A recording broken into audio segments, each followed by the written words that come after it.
Hey everyone, this is chapter 3 of Science 6th class NCERT और काफ़ी important topic है ये भी, या चैप्टर कह सकते हो आप इसमें, क्योंकि काफ़ी सारे जो क्वेश्चंस आते हैं फैब्रिक से रिलेटेड भी आते हैं, तो आपको पता होना चाहिए।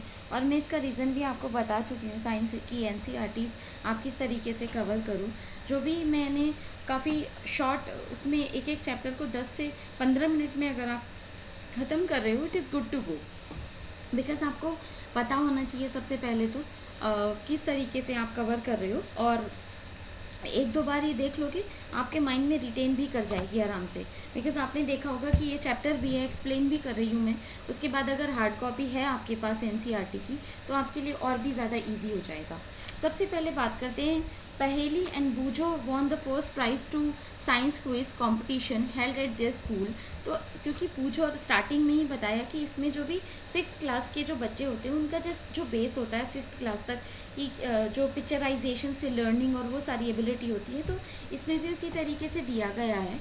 तो आपको क्या करना है, जस्ट इसमें जो भी 15 चैप्टर्स हैं उसको 10-15 मिनट का एक चैप्टर में, तो ये है कि आप 2-2.5 घंटे में पूरी किताब आराम से ख़त्म कर लोगे। यही प्रैक्टिस आपको 7th क्लास की NCERT साइंस की करने में है।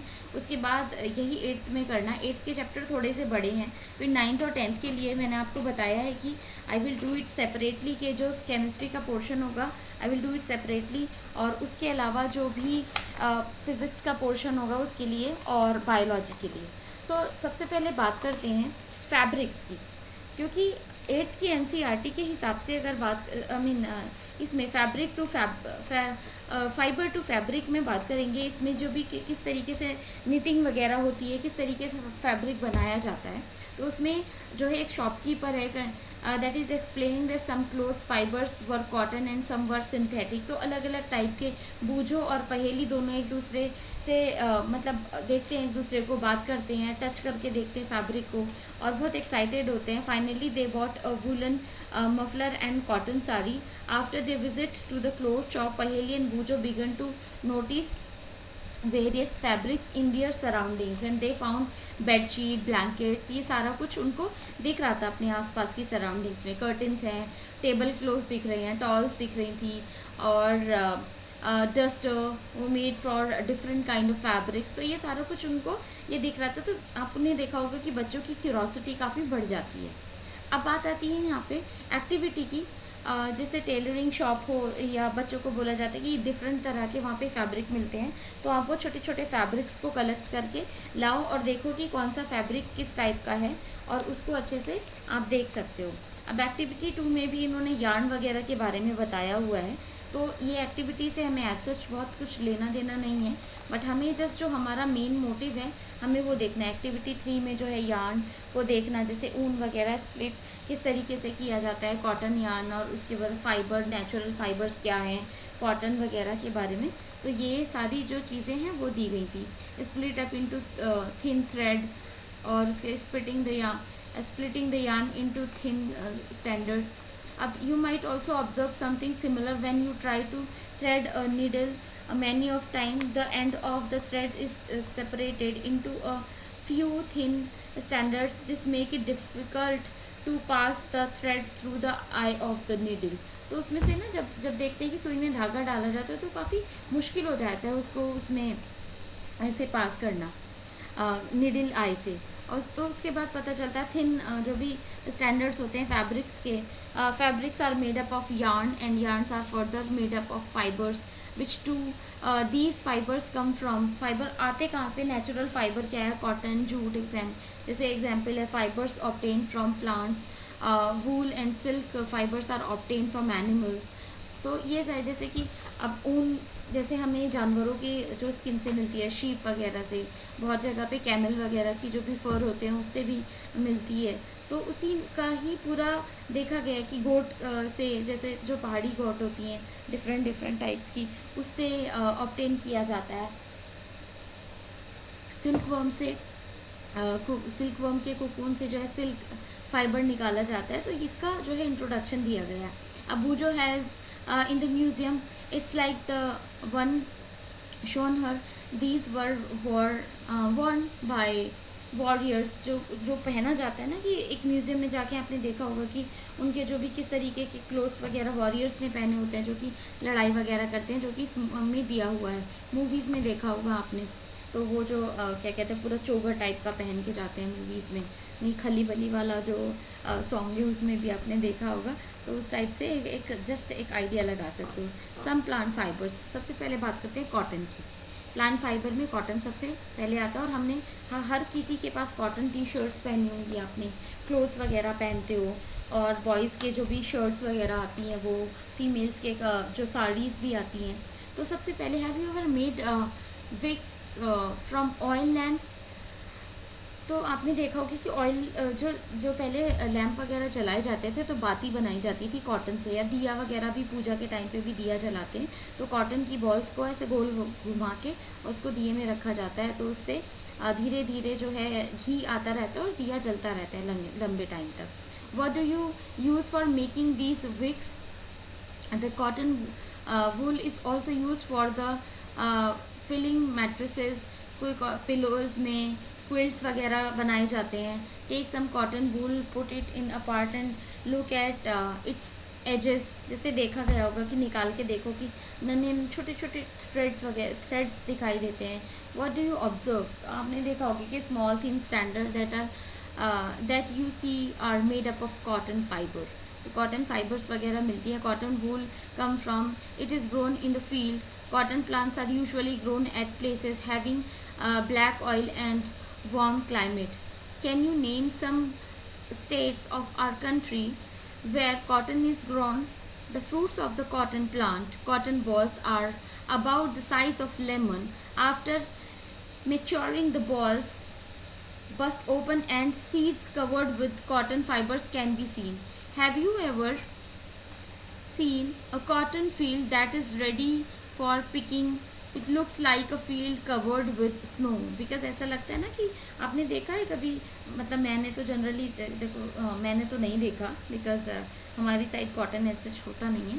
आपने देखा गुजरात साइड में, महाराष्ट्र में और सीमा की तरफ कॉटन काफ़ी ज़्यादा पाया जाता है, तो वहाँ पे टेक्सटाइल मिल्स वगैरह भी काफ़ी ज़्यादा है। तो एज सच फील्ड्स तो नहीं देखे, बट हाँ मूवीज़ वगैरह में देखा है, उसी से अंदाज़ा लगा सकते हैं।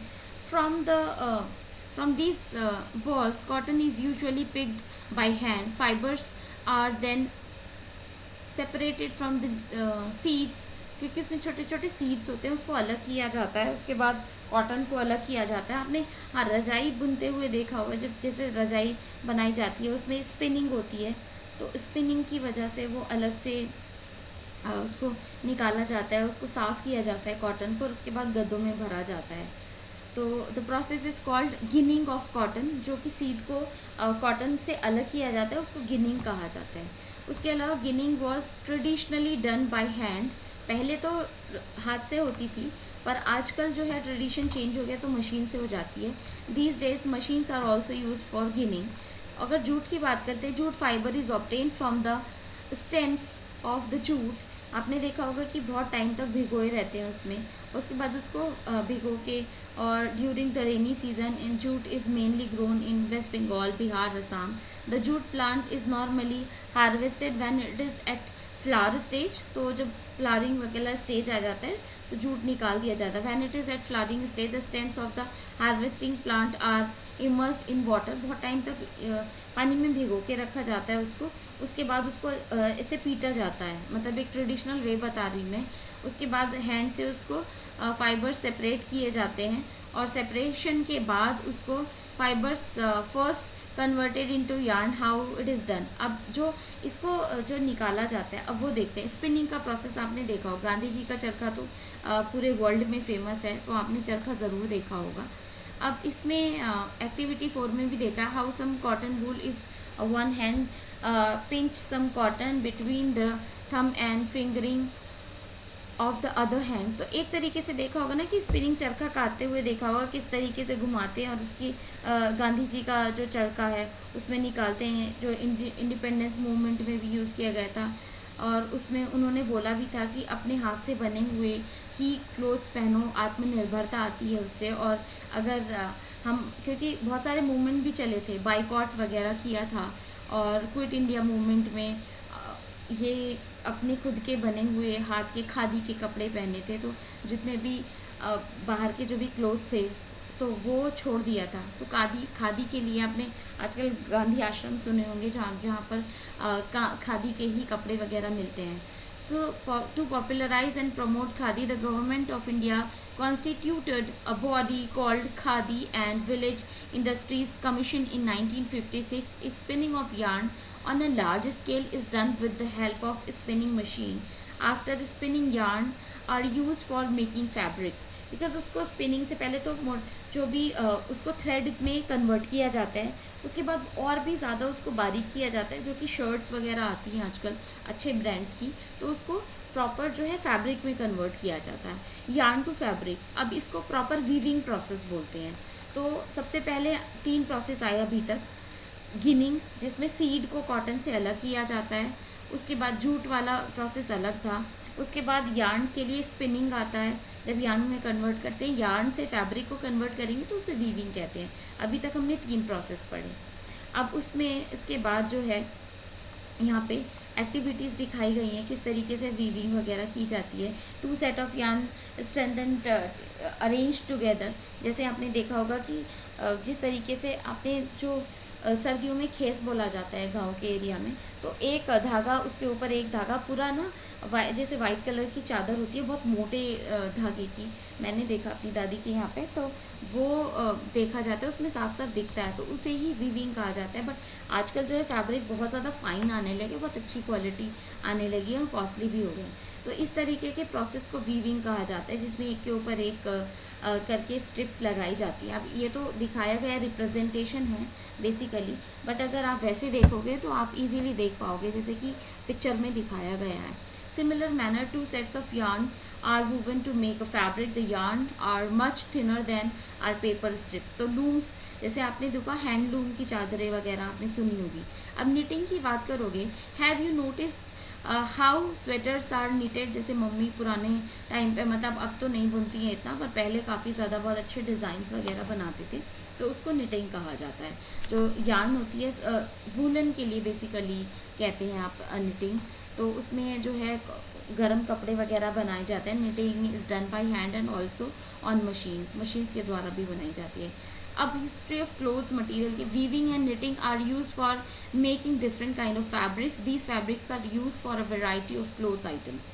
हिस्ट्री की बात करें अगर फैब्रिक की history of clothes material, have you ever wondered what materials people used in ancient time for clothes? It appears that is those times people used the bark, क्योंकि सबसे पुराने एक सिंपल से टर्म में मैं बताती हूँ उसको किस तरीके से लिखा गया है। आपने पुराने टाइम में सुना होगा, पहले तो पत्ते वगैरह, जब एंशंट मैन था तो पत्ते वगैरह ओढ़ के ही काम चलाता था किसी तरीके से। उसके बाद जो बाग से, मतलब पेड़ों की छाल वगैरह से, स्किन से, एनिमल की स्किन वगैरह से, फर से ढकता था। उसके बाद people begin to settle in agriculture आया, उसके बाद सेटलमेंट हुआ, उसके बाद विग्स आई, ग्रास और मैट्स वगैरह आए, वीविंग बास्केट्स बनने लगी, और इसी तरीके से भी चीज़ें चेंज होने लगी।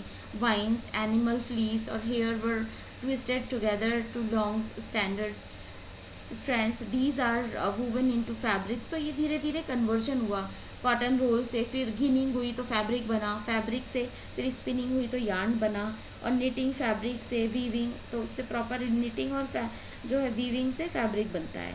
तो ये पूरा प्रोसेस है। अब इसमें जो है इसी तरीके का जो भी हिस्टोरिकल बैकग्राउंड है, उसमें लुंगी और टर्बन वगैरह जैसे अलग अलग एरियाज़ में पहनी जाती हैं, पंजाब वगैरह में। इजिप्ट में, इन एंशंट इजिप्ट, कॉटन और also as flax were cultivated near the river Nile. Nile river आपने जोग्राफी में पढ़ा होगा, नाइल रिवर।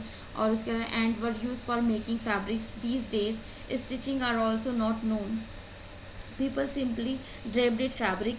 क्योंकि पहले क्या आपने देखा होगा बुद्धा वगैरह की मूर्तियों में भी, कि वो एक कॉटन के क्लोथ को ही लपेटा, या कहीं पे भी जो शिमरी क्लोथ होता था, जहाँ पे बुद्ध को बहुत ज़्यादा लैविश लाइफ में दिखाया गया है, तो शिमरी क्लोथ लपेटा होता है, उसमें कोई सिलाई वगैरह नहीं होती थी। तो पहले के लोगों को सिलाई आती भी नहीं थी।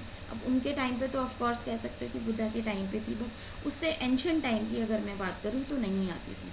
तो उसी तरीके से lungi, sari, dhoti, turban is use as an unstitched piece of fabric, जो कि आज के टाइम पे भी यूज़ किया जाता है पूजा वगैरह में, साउथ इंडिया में यूज़ होता है अभी. Just as there is a large variety in the food eaten all over our country, a large variety exists also in fabrics and clothings.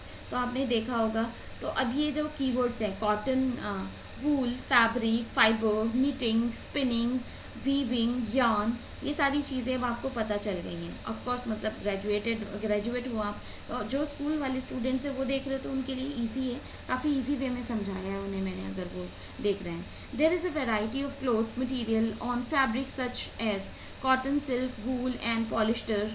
Fabrics are made from yarn, which is turned are made from fabric. Fabrics are either natural or synthetic. Cotton, wool, silk, jute are some natural fibers, while nylon and polyester are some examples of synthetic fibers. Fibers like cotton and jute are obtained from plants, and the process of making yarn from fibers is called spinning. अब fibre from yarn is made from weaving and knitting, तो ये मैं बता चुकी हूँ already. तो ये chapter complete हो गया है 16 मिनट्स में. I think it is good to go. एक चैप्टर ख़त्म हो रहा है, तो आप इसको देख के और अपना जो भी जो टर्म्स हैं वो आपको ध्यान रखनी है, विच इज़ इम्पॉर्टेंट. बाकी इस चैप्टर में और एज सच कुछ नहीं था. 6th क्लास की एनसीईआरटी जल्दी ख़त्म करके 7th पे जंप करेंगे, और इसको जितना जल्दी हो सके इसको कंप्लीट करना है. मैं 30 डेज़ का टारगेट रखूँ कि यूपीएससी का जो साइंस एंड टेक का पोर्शन है और ये साइंस वाला पोर्शन हमें कंप्लीट करना ही है, क्योंकि इसमें से पिछली बार भी यूपीएससी में 11 क्वेश्चन आए थे. तो आपको बेसिक्स तो पता होनी चाहिए ना एटलीस्ट, जब साइंस एंड टेक आप कंप्लीट करोगे. सिमिलरली यूपीपीसीएस में तो साइंस अच्छे से आता ही है, 12-13 क्वेश्चन मतलब सबको मिला के आते हैं. अदर एग्जाम्स में भी अच्छे खासे आते हैं, और एकेडमिक्स में तो ऑफ कोर्स इम्पॉर्टेंट है ही. सो अपने फ्रेंड्स वगैरह से शेयर करिए ताकि वो लोग भी इसका बेनिफिट उठा सकें. And just learn the art of sharing and learn the art of helping also. So till then, take care guys, study hard, bye bye.